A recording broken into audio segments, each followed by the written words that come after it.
RT International. Now, our top story this hour. 2 hours ago, Turkey launched airstrikes on Kurdish positions in Syria. It's as part of a major military operation that's also seen a ground invasion and cross-border shelling. The campaign, which Ankara deems anti-terror, has been named Operation Olive Branch.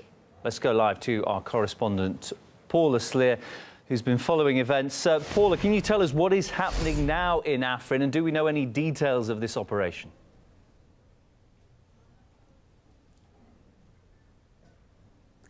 Well, we've now heard from the Turkish Prime Minister, who has said that Turkish aircraft have bombed Kurdish targets in the Afrin region of Northern Syria.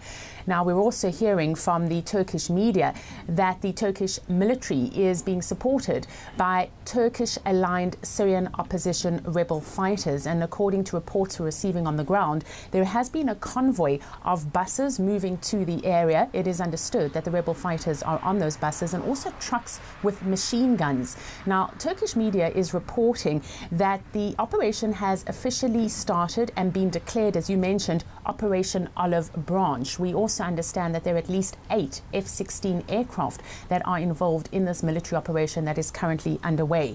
Now, all of this comes as the army says that it is involved in a legitimate, what it calls self-defense operation, that it is responding to fire that it was on the receiving end that was coming from the Afrin region in northern Syria, which is controlled by the Kurdish rebels known as the YPG. Those are Kurdish Syrian rebels. Now, they are aligned with the PKK that Turkey considers a terrorist organization. So as such, the Turkish government considers, by extension, the YPG terrorists as well. Now, we have seen similar strikes happening on Friday, and it does follow days where we were hearing from the Turkish President Erdogan threats that he was going to start an operation in the Afrin region that was going to be a ground offensive. And as you mentioned, this has started in the last few hours. Now, we understand that, as I mentioned earlier, it has the army, plus it has the rebels, and they have a very clear target of ousting the YPG from this area. This is what Erdogan has to say. The Afrin operation has de facto been started on the ground. This will be followed by Manbij. The promises about Manbij have not been kept, so nobody has a right to say anything.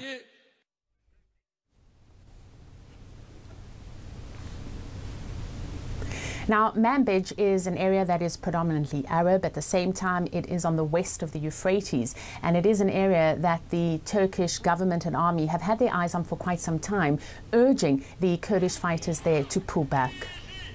And Paula, why is Turkey in Syria? What's its justification?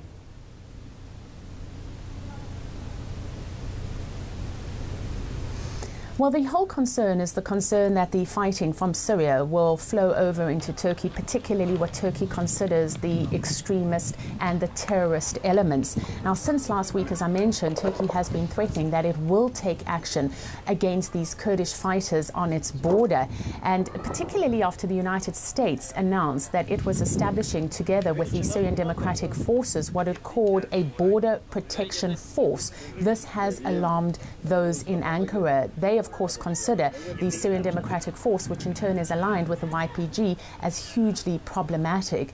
The Trump administration has been trying since then to backpedal, and we heard from the US Secretary of State Tillerson that the whole issue was misunderstood. But be that as it may, you have a situation now where Turkey has launched a ground offensive. And let me also mention that there have been protests on the ground in Afrin, where people have taken to the streets condemning the Turkish president and these strikes, and we've seen the same kind of sentiments being echoed in London in front of the Turkish embassy there, where protesters also accused the Turkish government of terrorism and of aligning itself with Islamic State. Okay, many thanks, our correspondent Paula Sleer, bringing us right up to date. And just to add a little bit of information that's just come in, we're hearing from the Russian Foreign Ministry that Russian, Iranian envoys, the US chargé d'affaires, have all been summoned to the Turkish Foreign Ministry to be briefed on this new Turkish operation in Syria. And we can get more on this story now from RT correspondent Jacqueline Vouga, who joins me in the studio. And we heard a bit about how this has escalated quite quickly.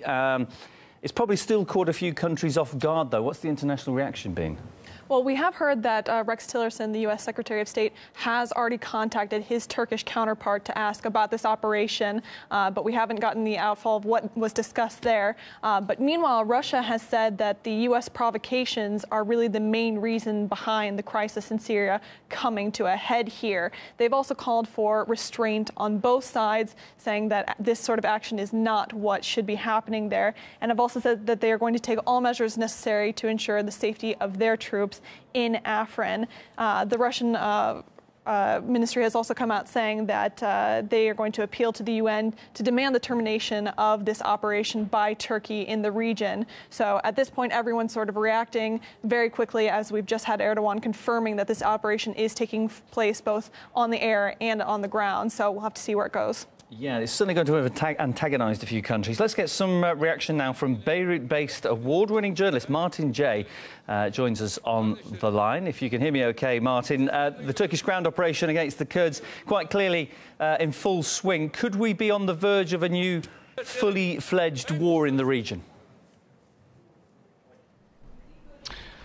Unfortunately, yes, I have to agree with you. I think that's the real worry now, is that this new chapter which unfolds places the various players in a situation where a new war could effectively roll out between Turkey and its various affiliates, the FSA, and probably some extremist groups as well, against the Assad government and its allies. I mean, you know, the Turks have sort of boxed themselves into a corner. Yes, they have been lied to by the Americans over taking back the arms off the Kurds. I think you had to be living on cloud cuckoo land if you ever believed that was going to happen. Just a couple of days ago, Mr. Erdogan pleaded to Mr. Putin through the press that he wanted the Assad government's forces to stop bombing his own forces in Idlib region, which is just adjacent to that. So the whole situation is becoming incredibly tense. And I think, you know, the problem is really Erdogan. He's starting to behave like a superpower, regional superpower in the region. I think he's suffering from delusions of adequacy. You know, I think he's got himself into a situation where he can no longer continue playing this double role of having a geopolitical foot in Washington and at the same time having the other foot in Putin's camp in Russia. He's made a very big effort since August 2016 to improve relations dramatically with Russia. Turkey needs Russia for its future, for its trade, for its development, for its tourism. But I think there's a real danger now where that relationship may well come off the rails, because it seems increasingly unlikely that the Russians or Iran or the Syrian government are going to continue to let him carry on doing what he's doing in the Idlib region. They've indicated that they want the whole coastal strip to themselves. So, you know, all eyes now, I think, are on Mr. Putin. Martin J., this is Jacqueline here in the studio as well. I wanted to ask you, Washington has in the past called Syrian Kurds its partners and allies, but now in the face of this Turkish offensive, we haven't really heard anything from them. The SDF has said that they're going to back up the Turkish forces, but nothing from America. What do you make of America's actions, or lack thereof, I guess? Well, I think America always, whenever these sort of situations develop, America tends to play a wait-and-see game. But I think with the recent news of the border guards, and that was something else which Paula alluded to, which has alarmed Mr. Erdogan in Ankara as well. You know, you've got this new situation now where America has supposedly supported 30,000 border guards, many of whom will be on the Iraq border, presumably vetting, or if you like, allowing extremist ISIL guys come across the border back into Turkey. That's really the huge issue, I think, at the moment. So America, you know, I think we won't hear anything immediately. It's quite rich from Rex Tillerson now to ask for statements now about what's going on. But I think America has not really played a very dynamic role. We'll have to see in the future, in the next couple of days, whether they will actually make a move and try and control the situation. But I'm not expecting dynamism from the Trump camp, who, you know, we've got to be frank, Trump's foreign policy is really a blank sheet of paper. Martin, as I understand it, the Trump administration originally said it was going to establish a security force in the north of Syria, the Kurdish-held region, backtracked on the idea. There are those who will say that this is what has antagonised Turkey and created this situation in the first place. Is that the case, do you think, or is this Erdogan being opportunistic? Well, I think he's being opportunistic, but I also think he's been banging this drum now for quite some time. You know, ever since Trump came into office, there was a great expectation from Erdogan and his aides that there would be a whole new relationship with Washington, and they would get a lot more support, and they would deal with the Kurdish issue. You could argue that what Erdogan is doing right now is actually as a direct result of Trump backtracking and playing the bluff and essentially cheating the Turkish government. I mean, the Americans haven't really delivered on anything. And I think probably the border guard issue really was the straw that broke the camel's back. That really was an incendiary decision to make by the Americans. We don't even know who these 30,000 guards are. I mean, my guess is many of them are extremists that have been caught, that have been interned and indoctrinated and given a new job.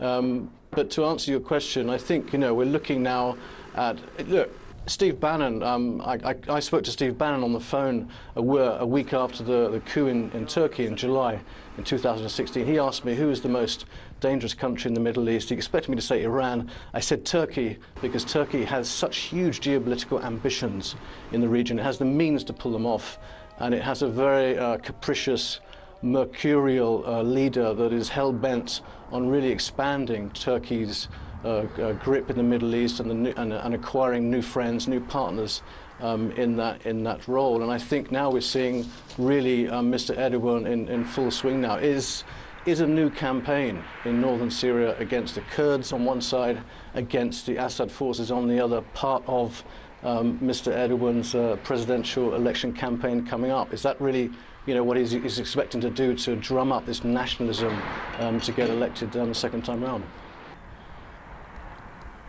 Now, what reaction do you expect from Damascus, especially given that Ankara has warned in the past that it will shoot down any Turkish military aircraft over Syrian territory?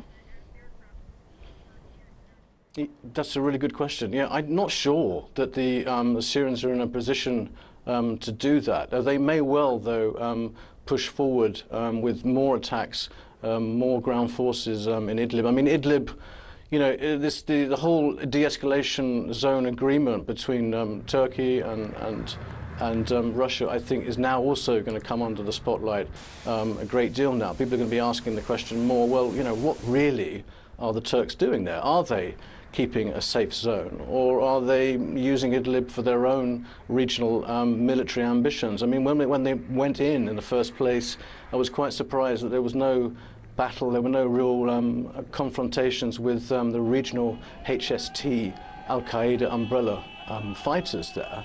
They played more a role of some sort of a regional superpower that was creating a humanitarian mission. But in the last few days, in the last few weeks, we've seen that the Assad government's patience has snapped, and that the forces are going in. There's been a lot of bombing going on, and so this is really a tipping point, I think, in a new Syrian war. In the next few days, if something can't be done to cool the situation in Idlib, we could be looking at a whole new campaign. And here's the problem with that. Here's the danger.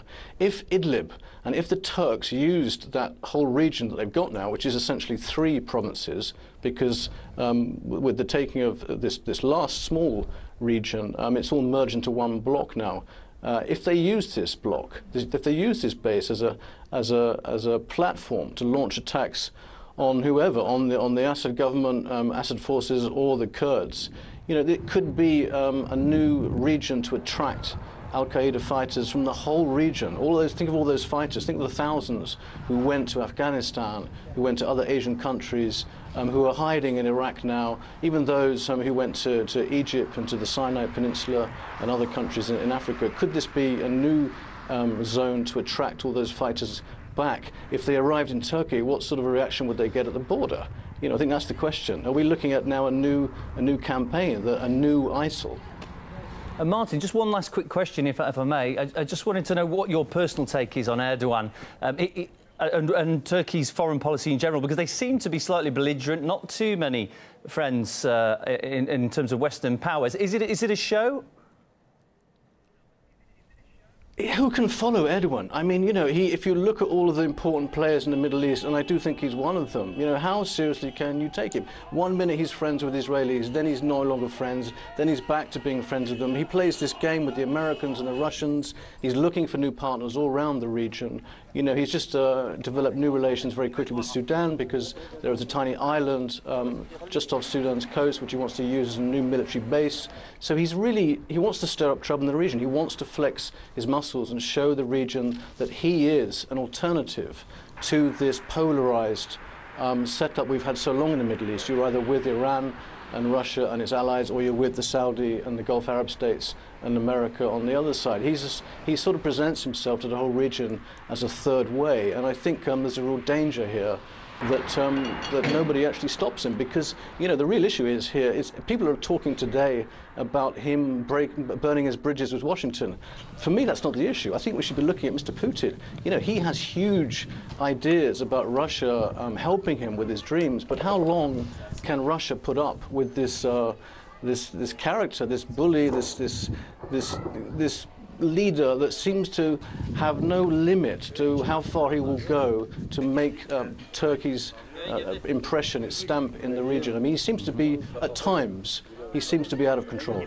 Martin, appreciate your time. My guest, Martin J., Beirut-based award-winning journalist. Thank you very much, and indeed thanks to RT correspondent Jacqueline Vouga alongside me for helping out with this story.